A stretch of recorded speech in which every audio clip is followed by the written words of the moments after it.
जय हिंद, वंदे गो मातरम, राधे श्याम। अभी एक नहीं बहुत सारी घटनाएं होती हैं, लेकिन मध्य प्रदेश की ये घटना है जहां रेलवे ट्रैक पर कुछ गौ माताओं को बांध के रखा गया। ये आतंकवादी ही कह सकते हैं उन लोगों को जो ऐसे आतंक मचा रहे हैं जिनको हम माँ कहते हैं और जो हमारे शास्त्रों में जिनका इतना बड़ा महत्व है। आज मध्य प्रदेश में रेलवे ट्रैक पर उनको बांध दिया गया, बहुत ही निर्ममता से उन सबका शरीर छूटा।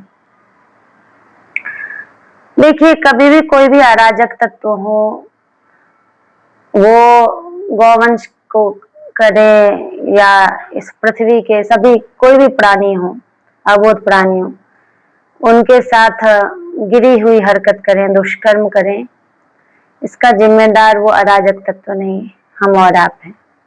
ये समाज है और इस समाज को अगर हम कहें कि हम क्या बनते जा रहे हैं, कुछ पता नहीं चल रहा है।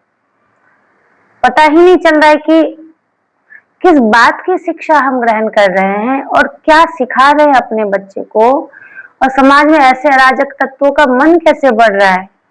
क्योंकि जब तक भय बिनु होए न प्रीति, जब तक कोई दंड का विधान नहीं होता सही से, तब तक किसी भी शासन में सुशासन नहीं हो सकता।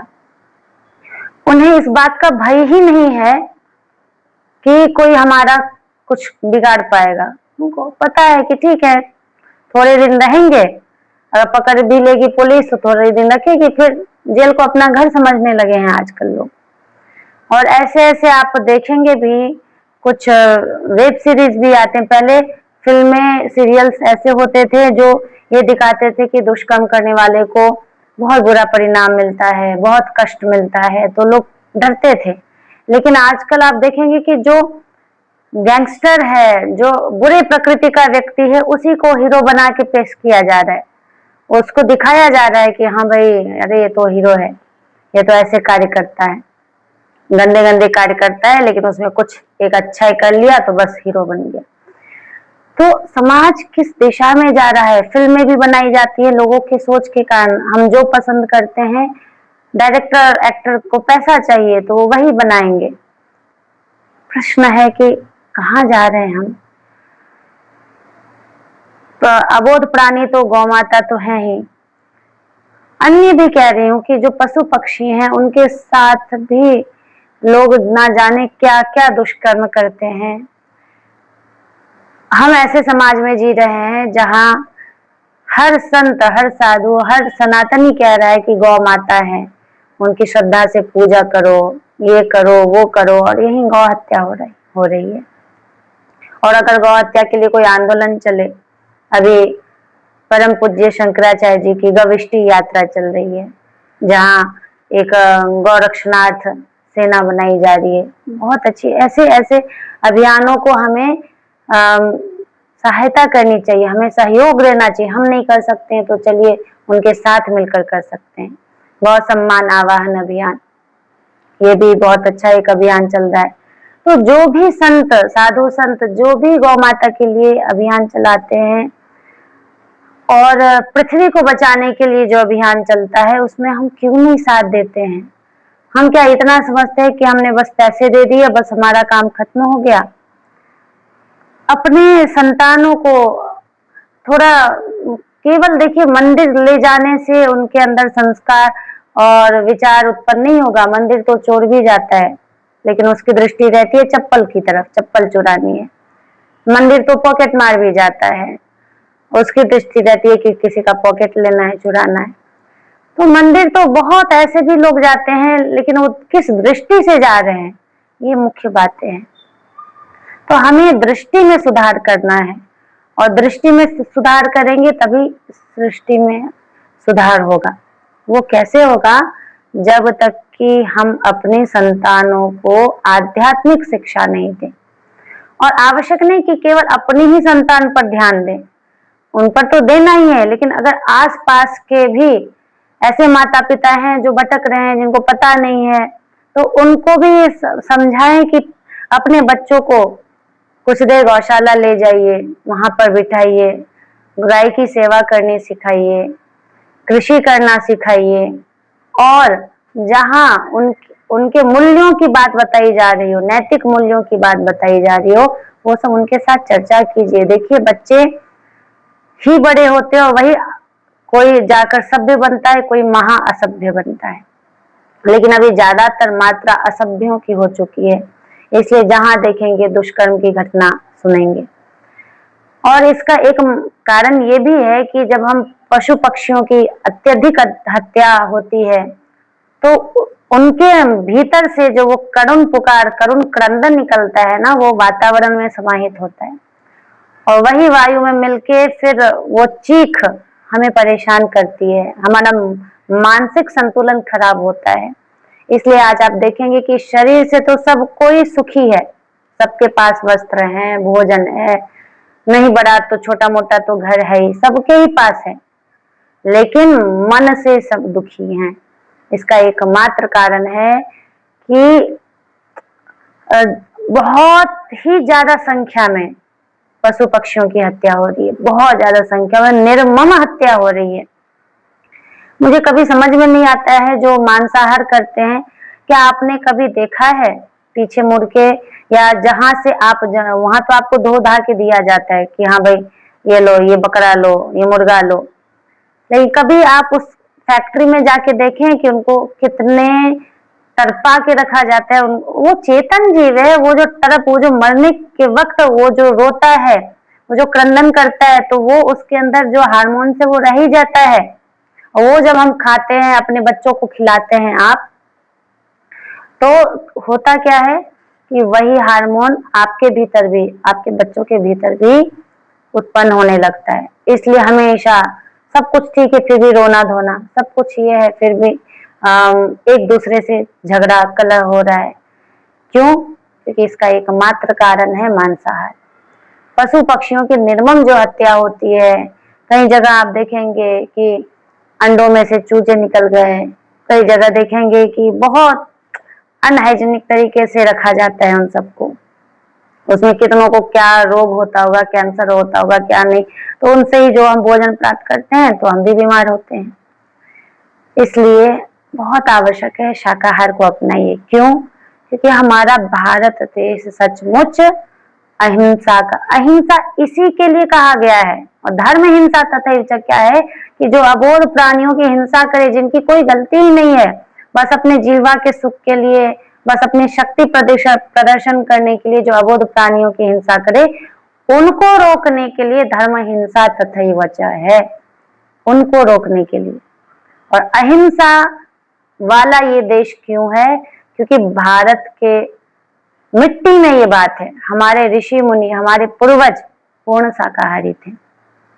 बीच में बहुत सारे ऐसे अराजक तत्व आए, मैंने कहा ना कि जो ऐसे बता के गए रहे, ये तो यहाँ हम ऐसे खाते थे, वो खाते थे, वो परंपरा असुरों राक्षसों की है, ऋषि मुनियों की तो कभी हो ही नहीं सकती। आवश्यक नहीं है कि जो पूर्वज, हर पूर्वज ऋषि मुनि होते हैं, वो उनकी सोच है, सबकी अपनी अपनी, जिनकी कठोरता वाली सोच है, निर्दयता वाली, भोग वाली सोच है, तो राक्षसों की परंपरा है। तो आवश्यक नहीं कि अपने हर पूर्वजों को हम ऋषि मुनि ही माने, लेकिन जो सचमुच हमारा जो मूल है, जिसको हम गोत्र कहते हैं, किसी का वशिष्ठ गोत्र होता है, किसी का भारद्वाज, काश्यप, सांडल्य, तो अपने मूल में देखिए, अपने गोत्र में तो ऋषि मुनियों का ही नाम आता है। उन ऋषि मुनियों की बात कर रही हूँ कि वो पूर्ण शाकाहारी, पूर्ण शुद्ध सात्विक थे। तो जब हमारा गोत्र पूर्ण शुद्ध सात्विक था, तो हम इतने तामसिक कैसे हो गए? इसका एकमात्र कारण है कि हमें भ्रमित किया गया। और देखिए, भ्रमित उसी को किया जाता है जो होना भी चाहता है, जिसको अपनी जीवा पर कंट्रोल नहीं है, जो केवल भोग को ही, दूसरों को दुख दे के जो भोग प्राप्त करना चाहता है, तो ऐसा व्यक्ति तो राक्षसों को ही अपना देवता मानेगा। उसके लिए तो कुछ कर ही नहीं सकते, उसके लिए तो बस महिषासुर मर्दिनी ही आती है ना, चामुंडा ही आती है। उनका संहार करने के लिए। क्यों? क्योंकि वो प्रकृति हैं, वो तो देखती हैं, उसके बाद जब अति हो जाता है तो विनाश सुनिश्चित है, चाहे किसी भी माध्यम से। तो कहने का तात्पर्य यही है कि कृपया, अगर सचमुच एक मानसिक शांति चाहिए, एक जीवन में एक आत्म संतुष्टि चाहिए और सब कुछ है फिर भी सुख नहीं है, अगर वो चाहिए तो कृपया बारंबार निवेदन है कि गौ माता, सभी प्राणियों की रक्षा अनिवार्य है, लेकिन उसमें गौ वंश की रक्षा अति अति अनिवार्य है। और उन गौ वंशों की रक्षा तभी होगी जब हम सब गौ रक्षा के लिए आवाज उठाएं। आज सोशल मीडिया बहुत बड़ी ताकत है, वहीं पे ट्विटर पे प्रतिदिन चलाइए कि गौ माता राष्ट्र माता, गौ माता राष्ट्र माता। देखिए, उनको माननी होगी बात। गौ सम्मान आवाहन अभियान, इसमें ज्यादा से ज्यादा सहयोग कीजिए। श्री शंकराचार्य जी की गविष्टि यात्रा निकल रही है, जिसमें वो चतुरंगिनी सेना बना रहे हैं। अब इसमें कुछ लोगों का अलग ही पॉइंट, अरे वो तो राजनीति कर रहे हैं। राजनीति कौन कर रहा है? राजनीति वो कर रहे हैं जो कह रहे हैं कि अरे गाय को माता घोषित करने की आवश्यकता क्या, वो तो स्वतः माँ है। तो स्वतः माँ है तो आप माँ को कटने के लिए लाइसेंस दे रहे हो? कौन कर रहा है राजनीति? थोड़ा आंखें हमें खोलनी चाहिए, इतना भी अंधा विश्वास नहीं।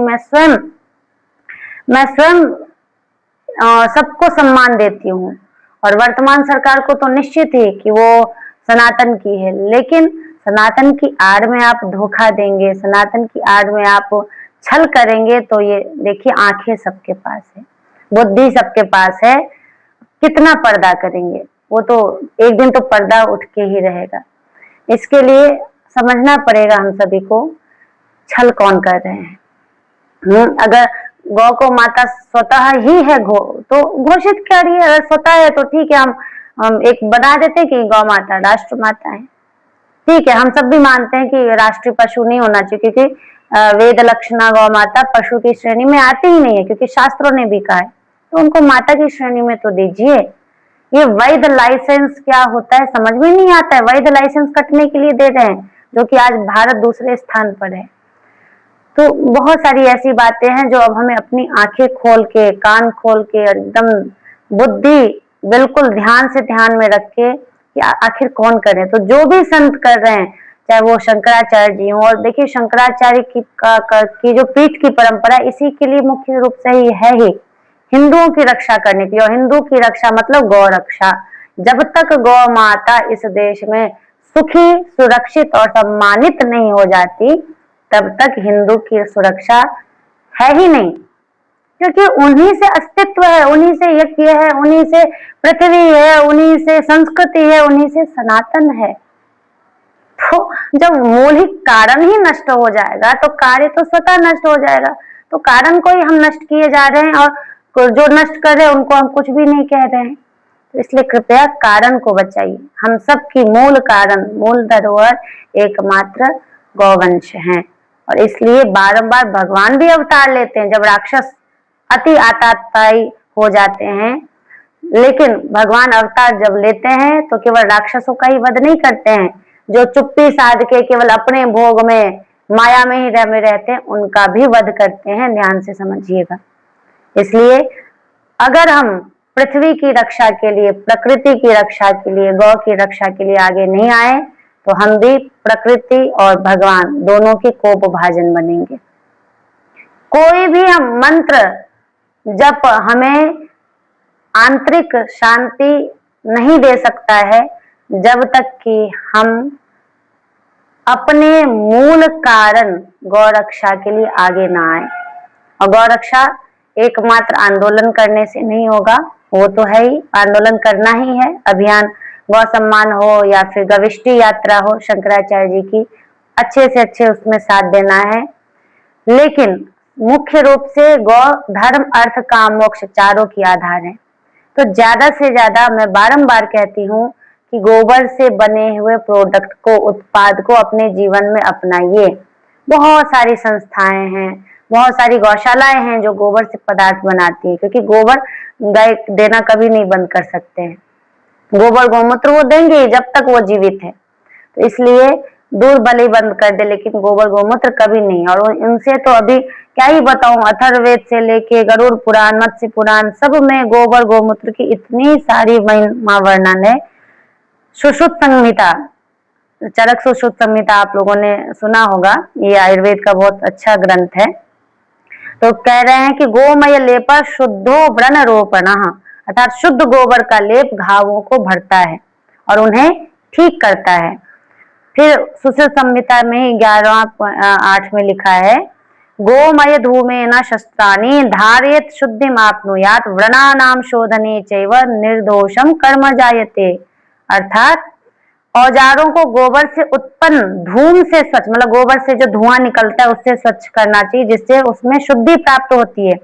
और इस धुएं से जो वो निकलता है राख, इससे घाव की सफाई होती है और शल्य कर्म निष्पाप एवं सफल होता है। और ये औजार, ये सुश्रुत संहिता कौन सा है कि जब ऑपरेशन, हम कहते हैं ना कि अभी ऑपरेशन करते हैं, ऑपरेशन उस समय भी होता था। तो इन यहाँ उन औजारों की भी बात में मुख्य रूप से बात हो रही है जो ऑपरेशन, मानव शरीर के ऑपरेशन के लिए काम में आता था। तो सोचिए, गोबर के धूम से स्वच्छ करना चाहिए औजारों को, जिससे शुद्धि प्राप्ति, इससे घाव की सफाई होती है, और शल्यकर्म धुएं से जो धुआं निकलता है उससे साफ करनी चाहिए।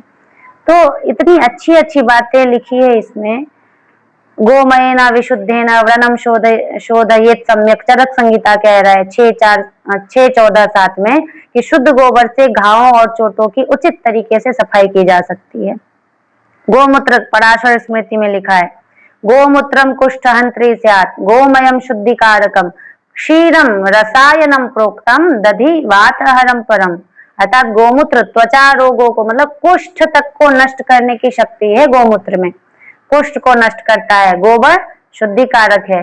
दूध को अमृत और आयुष्मान रसायन कहा गया है। अमृत के नाम से संबोधन किया गया है किसका? देसी गाय के दूध का। जर्सी की बात यहाँ नहीं हो रही है, क्योंकि जर्सी हमारी वेद लक्षणा गौ माता है ही नहीं। और दही वात दोष को समन करता है। इतने सारे वर्णन हैं, चाहे चरक संहिता देख लीजिए, सुश्रुत संहिता देख लीजिए, सभी जगह। लेकिन हम कहते हैं ना कि शायद हम सब, मैं बहुत बार यात्रा में गई हूँ तो लोगों से कहती हूँ कि शायद हम लोग बंदर थे और बंदर ही रह गए। तात्पर्य कि बंदर के हाथ में अगर हीरा दे दो तो उसकी कीमत नहीं समझता, या तो खा के ये हो जाएगा, मर जाएगा। तो जैसे अभी गौ मांस खा के लोग मर रहे हैं, है ना, उनको इतनी निर्मम तरीका से काटते हैं, और या नहीं तो फेंक देगा। तो यही होता है। राजस्थान की घटना देखिए कि जहाँ ऐसे ही फेंक दिया था।